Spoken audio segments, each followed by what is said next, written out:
Hello, Gary. Let me first say one thing, that I have not any agenda on this. I'm not for or against Kim Anderson or anybody, but I want to cover, I'm a journalist, and I want to cover the events that's happening in the world sailing. And I think there is an interest in the Scandinavian countries to know what's going on, and I want to be as accurate as possible. Sure. Well, that's a good premise. Thank you. Yeah. So, with regard to these signatures, I've actually sent an email to Kim to ask him to comment. I've said to him what I think I know, and I'd like him to have a chance to comment on it before I publish anything. So that. Okay. Have you heard from him? I haven't heard from him. Okay. I sent it yesterday. All right. Well, we'll see. We'll see if he answers. Yeah. I'm sure he has other things on his mind as well, but I think this is important, and he should respond to it. I think there are two issues that I want to hear about. One is the financial situation of world sailing, of course, and also you had these discussions with IOC yesterday. I suppose that was regarding the events that will be leading up to the next Olympics, how you can deal with qualification, the timing of the Olympics, etc. But I think also perhaps, I'm assuming, that you discussed the possibility of getting some advance funding from the IOC. Correct. So it's unclear. The IOC is clearly trying to figure out exactly the new dates. We don't know that will be. We assume it'll be next summer, a year from now. And we, like almost all the other federations, sports federations, there are 33. Everybody's going to need some help, since usually you get your money soon after the Olympic Games, and now everybody's going to have to wait a year. So we're hoping that we get some kind of advance. I don't know what percentage that will be, but hopefully at least a quarter. But we'll see. We don't know. But we hope to hear that in the near future. As far as the qualifications, quite a number of the qualifying spots, country spots, are already taken, but it's not complete yet. And we can't have any regattas for a while, obviously, with the coronavirus. So there is a qualification committee, and that'll have to be determined when we can run additional regattas to finish out the qualification. And then many countries have determined who specifically will be representing those countries, but that too is not complete. So that's got to be determined. As far as the finances are concerned, we met this morning, and we're going to take some aggressive moves. The plan is to try and make sure that we keep all the staff employed for the time being, and we're going to look at our situation in London with our facility there, and that's going to happen in the next few days, so it's hard to write about because we got to talk to the landlord and see what we can arrange. It's also unclear what help will come our way by the British government. They're going through their discussions too, just like is happening in the Congress in the U.S. But surely we're hoping that we get some assistance too with the employees, and so that remains to be seen. And then, as far as events are concerned, like I said, we're on one hand we don't have expenses for them, but we don't get revenue from them.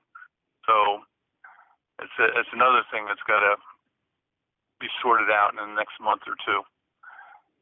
So I'm confident that we will get the budget so that we can continue to operate probably at a more modest level between now and the end of the quad, which is going to be a year longer than we had, but we're going to have to trim quite a bit to be able to pull it off. I understand that you have a 15-year lease on the offices in London, so it's probably not an option to find cheaper accommodation. Well, it's under discussion. A couple board members are going to be talking to the landlord in the next few days, and we'll hear a lot more. But one of the options would be a smaller space. Another option would be to move somewhere else. Another option would be to not have any rent for a year. I mean, there's a lot of options, so it's hard for me to speculate. But those discussions are going to happen. And I think the landlords in London are going to be open to these discussions too. They don't want everybody leaving. They need to accommodate lots of businesses and lots of others. So it's going to be an interesting couple of weeks, to say the least. When are you having your next meeting in the executive committee? Do you know? April 6th. So then you will be able to draw some more conclusions as to what's going to happen. For that. Right. I mean that's yes, sir. I mean that's 2 weeks from now, and we'll have a lot of answers and clarity. I think by that time. So it seems like a reasonable amount of time to learn a lot more. I wish I could give you more definitive answers, but you can. I think everybody's kind of scrambling, and you're doing all this on the phone and not in the room. And but the attitude on the board today was good. Everybody spoke. It was very methodical. It's not easy connecting people from Europe and China and New Zealand and Uruguay and me in the U.S. It's a lot of time zones to hook, and yet everybody was on the call, everybody. And our discussion this morning was about 2 hours, I think. Pretty much 2 hours. So that was a good discussion, I thought. Yeah, I was worried. But it was a little bit like a sailboat race. Okay, you got a storm coming, but batten down the hatches and try to prepare. And not like the passing race of 1979. No, that was. Glad I don't have to do that again. It was a long time ago. That was something. It was a tough one. But Gary, what happens now? I mean, Andy Hunt is out of the management group, and he's been so for a few months before the AGM in Bermuda. Has he been replaced? Who's looking after this? Not yet. So we have a search firm, and we've done some interviews. I'm on that committee, and we've boiled it down to a couple candidates. And it's confidential, and the reason is, these candidates have jobs, so they we want to talk to them, but if they're not hired, they don't want to ruin their present job. And those discussions will be in the next couple of weeks. But having said that, the earliest we would hire somebody would be July. It's not going to happen right away, and we have to get the finances organized and see where we're at, and so that would be the earliest we would hire somebody. The situation with the signatures and everything, you said to me earlier that you would not push that too much at the moment, but inevitably it's going to happen. End up at the ethics committee of World Sailing. Is that it? You mean on the Commanderson letters that he wrote or sent on? And with your sent without my permission? Right.